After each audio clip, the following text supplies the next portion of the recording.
Pit bulls have one of the worst reputations in the world and one of the most misunderstood histories. They've been called dangerous, feared, and even banned in some places. But pit bulls were once America's most trusted family dogs. The pit bull's reputation was built by fear, not facts. What if the most feared dog in America was actually one of the most loyal in history?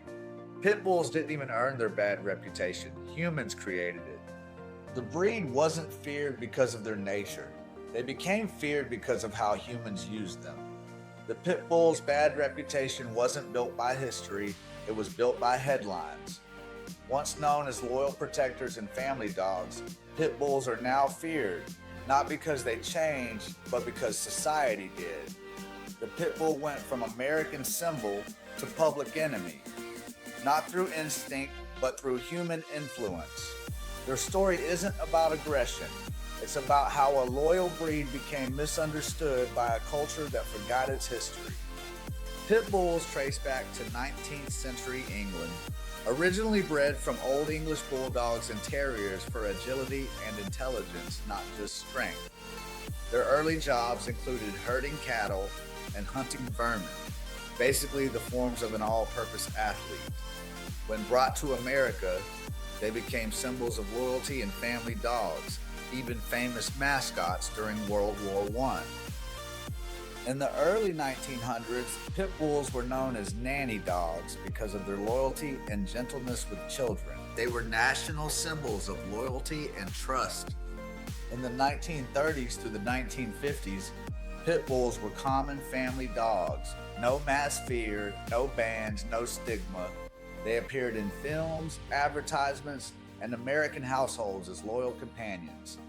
In the 1970s through the 1980s, this was the turning point. This is when the reputation changed. Illegal dogfighting rings expanded. Urban crime reporting increased. Media began associating pit bulls with violence.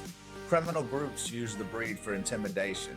The actions of humans, not the breed, reshaped public perception. In the early 1990s, sensational news coverage started using the term pit bull attacks as headlines. Other breeds involved in incidents were often mislabeled as pit bulls.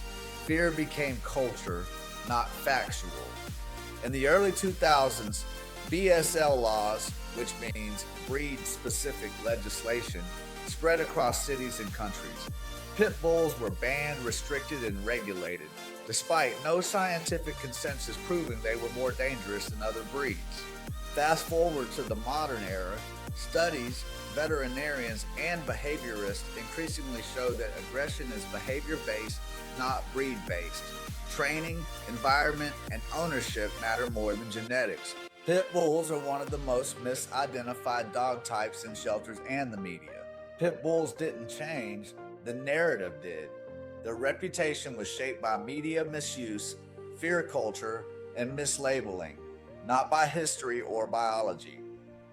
Pit bulls were never the problem. The story told about them was.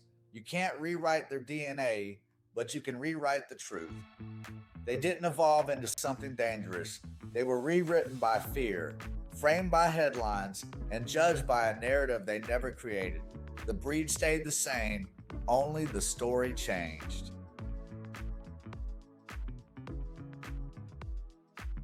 Some fashion brands didn't choose dogs for style, they chose them for love. These are the top 5 dogs that became fashion icons and the stories behind them. Number 5, Barbour. Before Barbour was fashion, it was function. The founder dressed farmers and hunters who always had their dogs by their side.